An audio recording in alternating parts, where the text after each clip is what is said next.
공무원들은 질병이나 부상으로 직무 수행이 불가능하거나 감염병에 걸릴 경우에 병가를 쓸 수 있습니다. 그런데 병가를 내고 해외여행을 다녀온 제주 경찰들이 잇따라 적발됐는데요.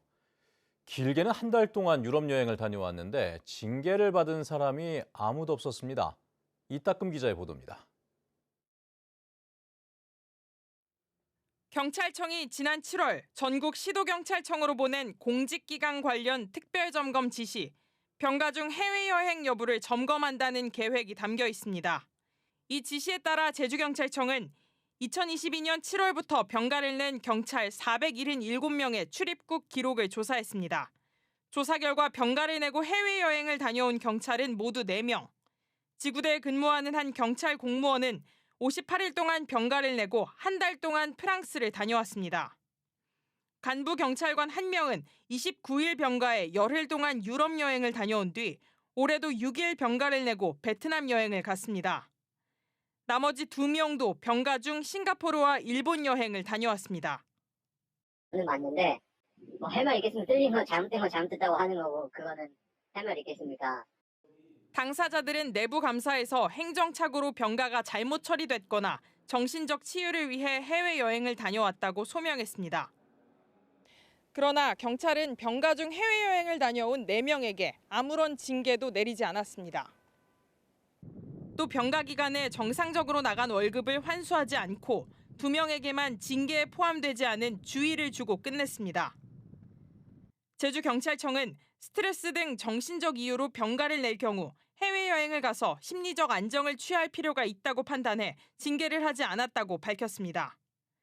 하지만 경찰 공무원 복무규정 13조는 복귀하기 어려운 지역으로 여행할 때는 기관장에게 신고를 하도록 하고 있어 허위 보고에 해당돼 징계 사유라는 지적도 있습니다.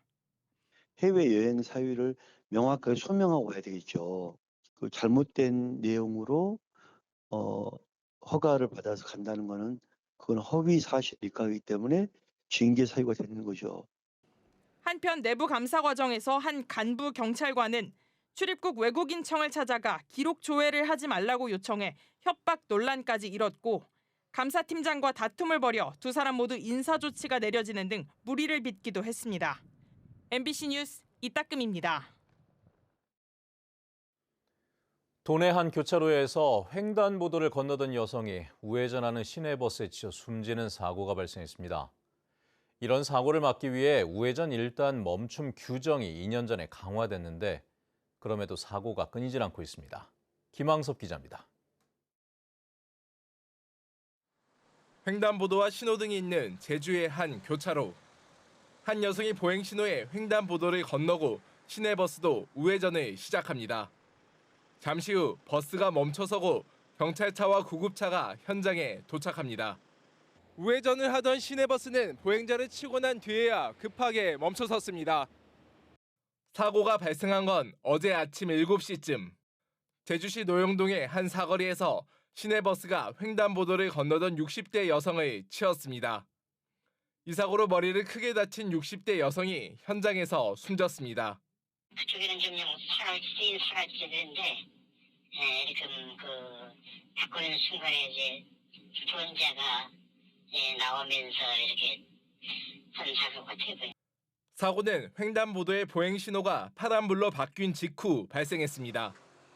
지난 2022년 시행된 도로교통법에 따르면 횡단보도를 끼고 우회전하는 차량은 길을 건너려는 보행자가 있을 경우 반드시 멈춰야 합니다.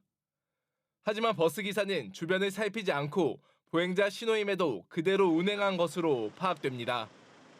최근 3년 동안 제주에서 발생한 우회전 교통사고는 모두 900여 건으로 1,200여 명이 다치고 2명이 숨졌습니다. 우회전 사망사고의 3분의 1은 버스 등 대형 차량에 의해 발생하고 있습니다. 대형 차량은 이제 역과하는 경우라든가 아니면 일반 사고라도 승용차에 비해서 충돌력이 세고 차량 중량에 의해서 그 사고가 인명피해가 크게 날 수가 있습니다. 경찰은 버스 운전기사를 교통사고 처리 특례법 위반 혐의로 입건하고 버스 블랙박스와 CCTV 등을 통해 정확한 사고 경위를 조사하고 있습니다. MBC 뉴스 김항섭입니다.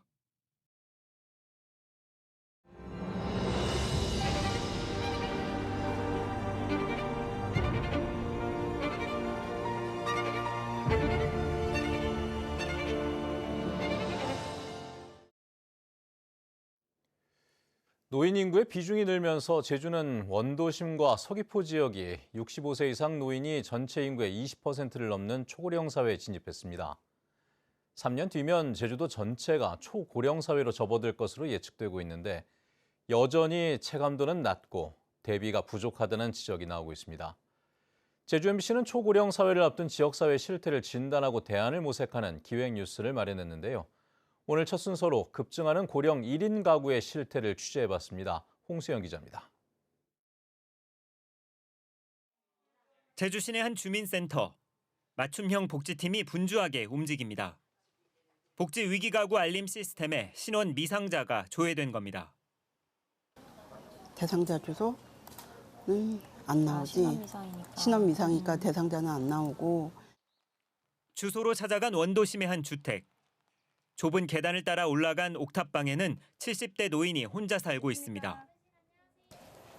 안녕하세요. 될까요? 동사무소에서 왔어요. 동사무소. 만성 백혈병과 투병 중인 76살 이호구 씨는 대구의 병원을 오가며 진료를 받고 있습니다. 옆에서 돌봐주는 이가 없다 보니 혼자 성하지 않은 몸에 처방받은 약조차 제대로 복용하지 못하고 있습니다.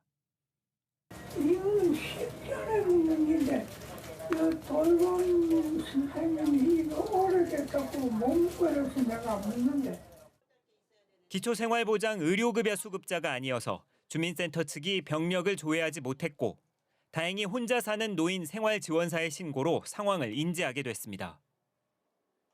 보통 기초생활보장 의료급여 수급자 같은 경우에는 전부 다 병원이나 다니는 게 모니터링 되는데 차상위 본인 부담 경감 대상자 같은 경우에는 솔직히 모니터링이 힘들어요.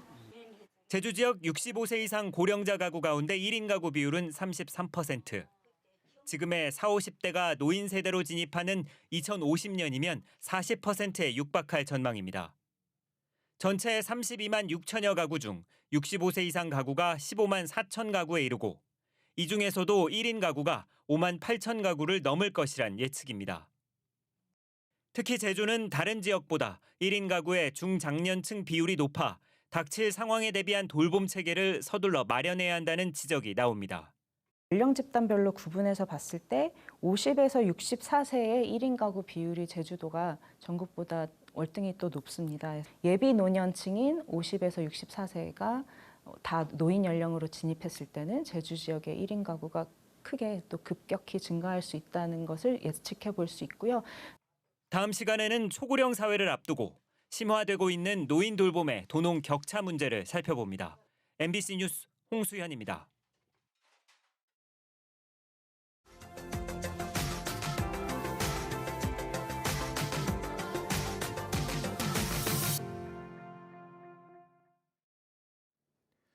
지난 6월 문을 닫은 국내 최대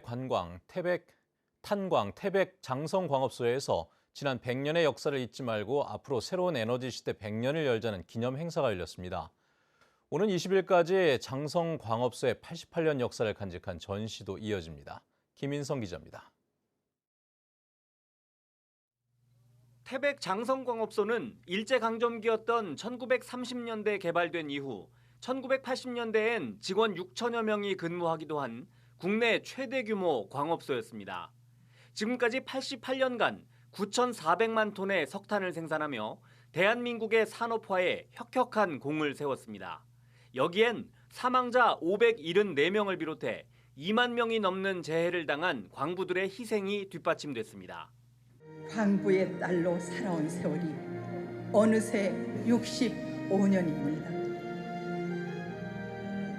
나의 우지이며 하늘이었던 아버지는 평생을 검은 탄가루를 산소처럼 마시며 사셨고 이 같은 장성광업소의 역사를 잊지 않기 위해 뜻깊은 행사가 마련됐습니다. 6월 30일로 폐관되면서 뭔가는 남겨놔야 된다. 이게 태백 관내에만 100개 가까이 되는 강산이 있었는데 아무것도 해놓은 게 없습니다. 이것이 마지막이고. 오랜 세월 장성광업소와 함께한 광부들은 애처로운 마음을 감추지 못했습니다. 애처로운 마음은 뭐 금할 길이 없죠. 여기 지금 근무하셨던 선생님들이 다 마찬가지시겠죠? 예, 그렇죠. 37년 근무했는데 찡하지 않을 사람이 누가 있겠습니까? 광업소 곳곳에선 지난 세월을 간직한 다양한 전시회가 함께 열렸습니다. 이곳 장성광업소 안에 있는 모든 전시물과 전시 공간들은 오는 20일까지 시민들과 관광객들을 맞이하게 됩니다. 광산 도시의 역사를 함께한 시민들에게 깊은 감동을 선사했습니다. 좀 눈물이 나죠. 오래된 광산이고 저도 선탄가 33년을 했어요. 선탄하는 거를. 정부는 폐광 지역이 새로운 에너지 산업으로 재도약할 수 있도록 다양한 방안을 찾겠다고 약속했습니다. 폐광 지역 경제 진흥을 위한 대체 산업 발굴도 지원할 수 있는 방안을 모색하겠습니다. 태백시를 포함한 폐광 지역에서 순조롭게 대체 산업을 발굴할 수 있도록 산업부도 지속적으로 살펴보겠습니다. 석탄과 함께한 100년을 뒤로하고 새로운 에너지 시대 100년을 열기 위한 폐광 지역의 힘찬 날갯짓이 시작됐습니다. MBC 뉴스 김인성입니다.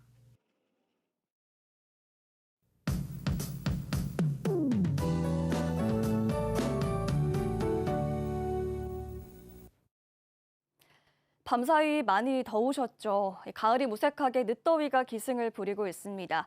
제주는 64일째 열대야가 나타나고 있는데요.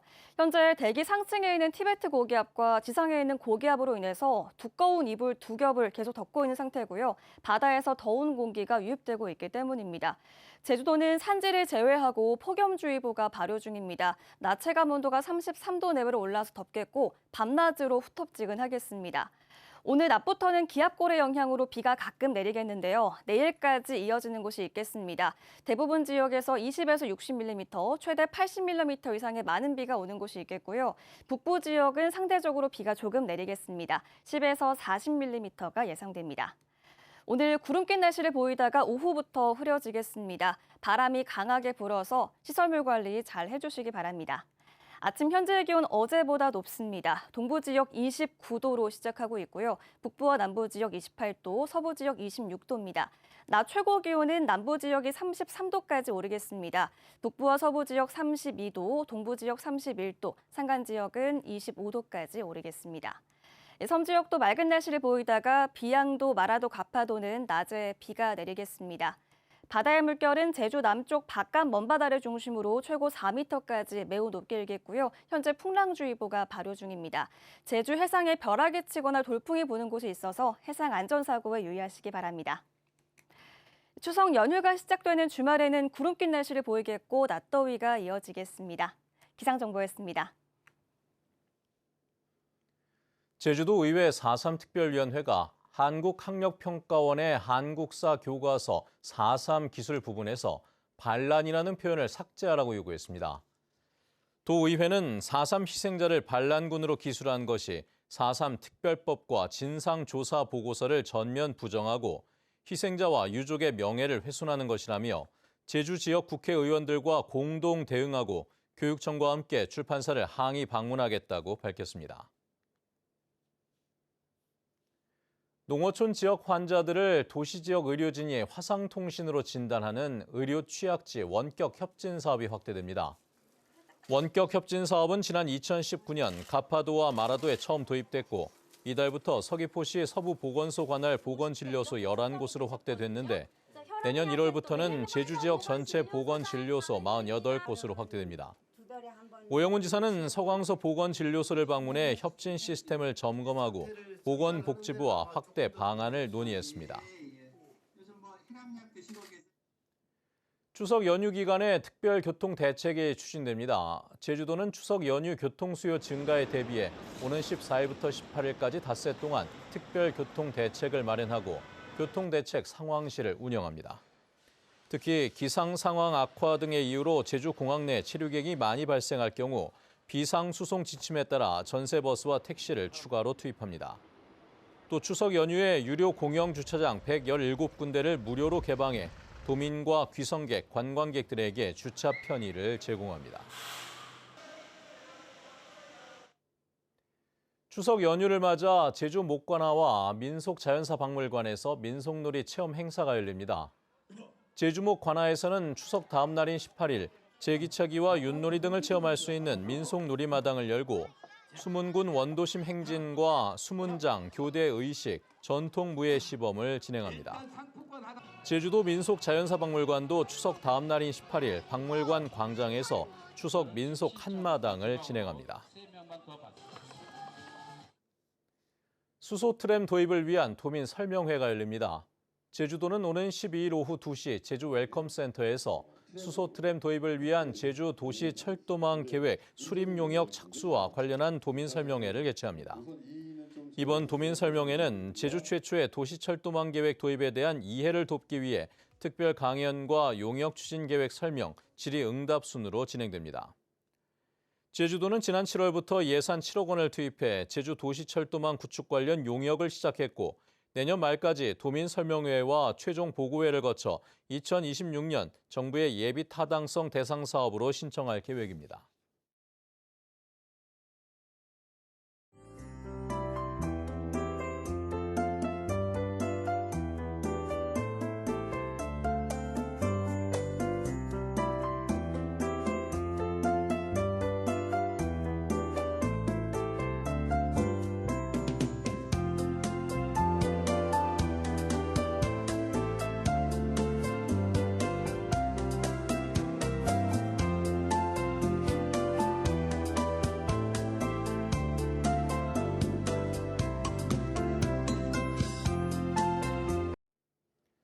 네, 뉴스투데이 제주를 마칩니다. 시청해주신 여러분 고맙습니다.